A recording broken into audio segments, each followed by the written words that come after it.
आश्चर्य है कि राज्य में कितने कौवे हैं, बीरबल। हमारे राज्य में 95,463 कौवे हैं, श्रीमान। अकबर आश्चर्य से बीरबल की ओर देखते हैं। आप यह कैसे जानते हैं? मुझे पूरा यकीन है, महामहिम। आप कौवों की गिनती करवा सकते हैं, बीरबल आत्मविश्वास से कहते हैं। क्या होगा यदि कौवे कम हो? अकबर ने संदेहपूर्वक पूछा। जहां पनाह, इसका मतलब है कि कौवे पड़ोसी राज्यों में अपने रिश्तेदारों से मिलने गए हैं, हम। लेकिन बीरबल, अगर आपकी बताई संख्या से ज्यादा कौवे हो गए तो क्या होगा? ठीक है, उस मामले में दूसरे राज्यों से कौवे हमारे राज्य में अपने रिश्तेदारों से मिलने आए हैं। बीरबल के जवाब से अकबर मुस्कुरा उठे। दूर देश से एक विद्वान एक बार अकबर के दरबार में आता है। वह घोषणा करता है कि वह चतुर है और कोई भी उसके प्रश्नों का उत्तर नहीं दे सकता। विद्वान ने बीरबल को उसके प्रश्न का उत्तर देने और यह साबित करने की चुनौती दी कि वह सबसे चतुर है। क्या आप 100 आसान प्रश्नों का उत्तर देना पसंद करेंगे या केवल एक कठिन प्रश्न का? विद्वान ने गर्वपूर्ण स्वर में पूछा। अकबर समझ गए कि विद्वान बीरबल को नीचा दिखाना चाहता है।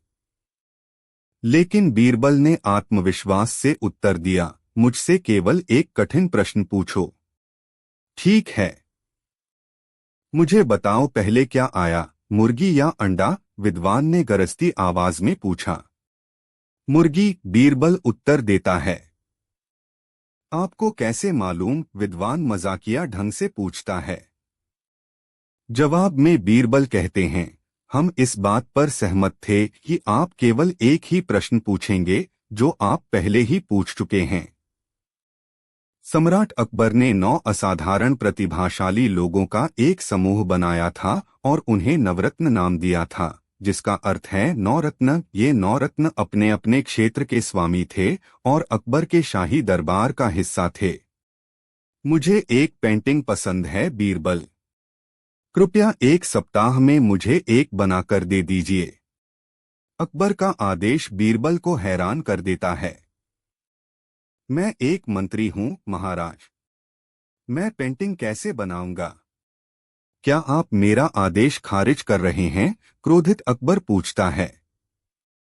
तुम्हारे पास एक कल्पनाशील पेंटिंग बनाने के लिए 1 सप्ताह का समय है, अन्यथा तुम्हें फांसी दे दी जाएगी, वह आदेश देता है। बीरबल को एक युक्ति सूझी। 1 सप्ताह बाद वह कपड़े में लिपटी एक पेंटिंग लेकर अदालत में आता है। वह पेंटिंग को उजागर करता है और अकबर को आश्चर्य होता है। कैनवास पर जमीन और आसमान की पेंटिंग के अलावा कुछ भी नहीं है। यह क्या है, बीरबल? सम्राट पूछता है। महाराज, यह वह पेंटिंग है जो मैंने कल्पना से बनाई है। जैसा कि आप देख सकते हैं, यह घास खाते हुए एक गाय की पेंटिंग है। 22:04 दोपहर के 3:34। सुनील कुशवाहा 73181। दिन बादशाह अकबर ने राज्य के सभी दृष्टिबाधित लोगों को भिक्षा देने का फैसला किया। वह अपने दरबारियों को ऐसे सभी लोगों की एक सूची बनाने का आदेश देता है। दरबारी सूची तैयार करते हैं और उसे सम्राट के साथ साझा करते हैं। अकबर सूची पर नजर डालते हैं और कहते हैं, बहुत अच्छा। यह सूची बीरबल के पास ले जाओ। यह सुनिश्चित करो कि इन लोगों को कल बाजार में अच्छी भिक्षा मिले। बीरबल सूची को देखता है, अकबर के पास जाता है और टिप्पणी करता है, महाराज, यह सूची अधूरी है। तुम्हारा क्या मतलब है अधूरा? अकबर चिल्लाता है। महामहिम, सूची लंबी होनी चाहिए क्योंकि हमने ऐसे कई लोगों को याद किया है। मुझे 1 दिन का समय दें और मैं इसे साबित कर दूंगा, बीरबल कहते हैं। अकबर सहमत हैं। अगले दिन बीरबल एक पुरानी खाट का ढांचा लेकर बाजार के चौराहे पर बैठ जाता है और एक डोरी से खाट बुनना शुरू कर देता है। बीरबल के पास एक नौकर कलम और पुस्तक लेकर खड़ा है। बाजार से गुजर रहा एक दरबारी बीरबल को देखकर पूछता है, अरे बीरबल, आप पृथ्वी पर क्या कर रहे हैं? बीरबल कोई जवाब नहीं देता है, लेकिन अपने नौकर से बुदबुदाता है, जो फिर किताब पर कुछ लिखता है। जल्द ही बीरबल के चारों ओर भीड़ इकट्ठा हो जाती है। जब भी कोई बीरबल से पूछता है, तो वह अपने नौकर से कुछ बुदबुदाता है, जो बाद में किताब पर लिखता है। बीरबल की हरकतों की खबर दरबार तक पहुंचती है और अकबर बाजार में पहुंचते हैं। क्या कर रहे हो बीरबल? वह पूछता है। बिना कोई जवाब दिए बीरबल खाट बुनना जारी रखते हैं, नौकर के हाथ से किताब लेते हैं और अकबर को सौंप देते हैं। महामहिम, अंधों की सूची यह है। अकबर इसे देखता है और सूची के सबसे अंत में अपना नाम देखकर चौंक जाता है। क्या बकवास है? मेरा नाम सूची में क्यों है? क्रोधित सम्राट पूछता है। जहां पनाह, आपने और सूची में शामिल अन्य सभी लोगों ने मुझसे पूछा कि मैं क्या कर रहा हूं, यह स्पष्ट होने के बावजूद कि मैं अपनी खाट बुन रहा हूं। तो क्या आप सभी सूची में जगह पाने के लायक नहीं हैं? अकबर को अपनी मूर्खता समझ में आती है और वह हंसने लगता है। बहुत अच्छा बीरबल, तुमने तो मुझे अंधा साबित करके मेरी आंखें खोल दी। खुश अकबर कहते हैं। अकबर ने बीरबल के साथ एक चाल खेलकर उसकी बुद्धि की परीक्षा लेने का फैसला किया।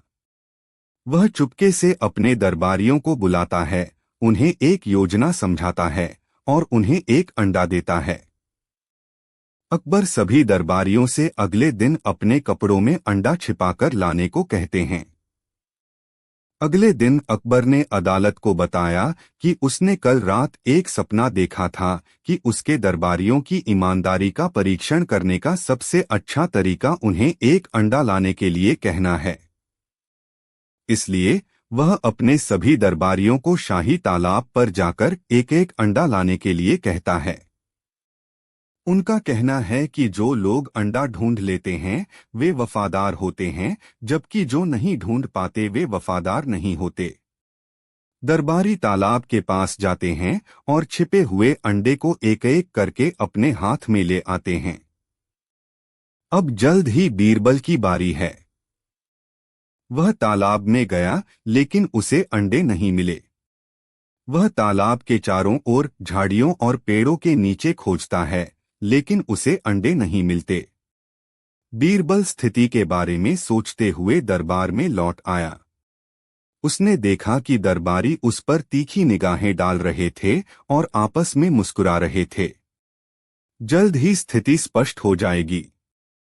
जैसे ही बीरबल अकबर के सिंहासन के पास पहुंचता है, वह मुर्गे की आवाज सुनकर चिल्ला उठता है। अचानक हुए इस कृत्य से सम्राट और दरबारी आश्चर्यचकित रह जाते हैं। बीरबल, तुमने ऐसा क्यों किया? अकबर पूछता है। महाराज, केवल मुर्गियां ही अंडे देती हैं। चूंकि सभी दरबारियों ने एक अंडा पेश किया, वे सभी मुर्गियां हैं। चूंकि मैं मुर्गा हूं, मैं अंडे नहीं दे सका। कुछ सेकंड के लिए सन्नाटा छा जाता है और जल्द ही अकबर हंसने लगते हैं, उनके पीछे दरबारी भी हंसने लगते हैं। बीरबल ने एक बार फिर अपनी बुद्धि साबित की।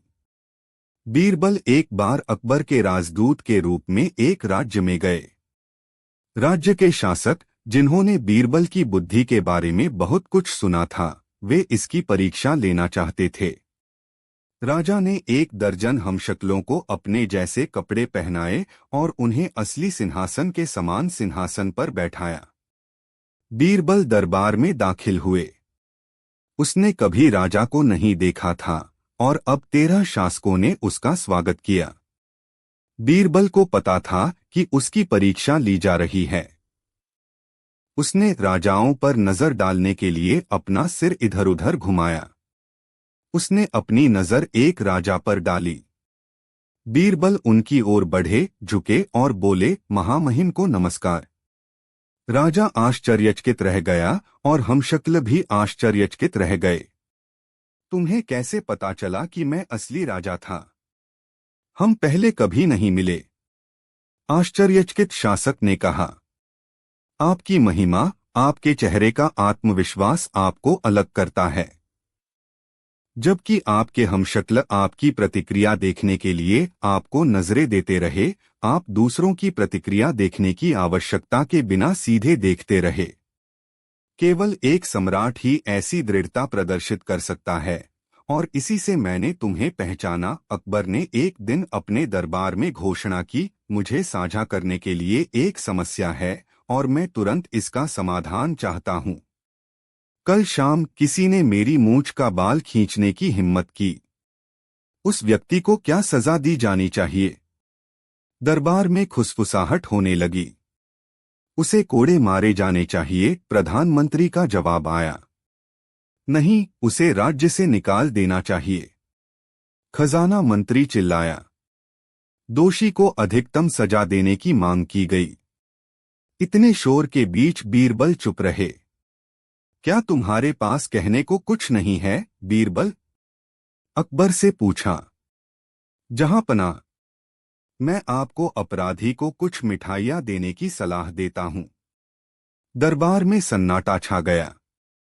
बीरबल के उत्तर से दरबारी आश्चर्यचकित रह गए। मैं आश्चर्यचकित हूं, बीरबल। आप मुझसे कैसे उम्मीद करते हैं कि मैं किसी ऐसे व्यक्ति को इनाम दूंगा जिसने मेरी मूछें खींचने की हिम्मत की? अकबर से पूछा। महामहिम, एकमात्र व्यक्ति जो आपकी मूछों को छूने का साहस कर सकता है, वह आपका पोता है। मुझे पूरा यकीन है कि आप उसे मिठाई देने में कोई आपत्ति नहीं करेंगे, बीरबल ने मुस्कुराते हुए उत्तर दिया। एक दिन अकबर ने बीरबल से बहस की और उसे राज्य छोड़ने के लिए कहा। बीरबल ने बादशाह की आज्ञा का पालन किया और चला गया। दिन हफ्तों और महीनों में बदल गए। अकबर को अपनी गलती का एहसास हुआ और उसे बीरबल की याद आने लगी। उन्होंने अपने गार्डों से अपने घर और रिश्तेदारों के घर पर बीरबल को खोजने के लिए कहा, लेकिन वह कहीं नहीं मिले। सम्राट एक योजना लेकर आया। उसने पूरे राज्य में एक आदेश भेजा कि प्रत्येक गांव को 3 महीने के भीतर अकबर को बुद्धि का एक बर्तन भेजना चाहिए। यदि वे इसे बुद्धि से भरने में असमर्थ हैं, तो उन्हें इसे हीरे और बहुमूल्य रत्नों से भरना होगा।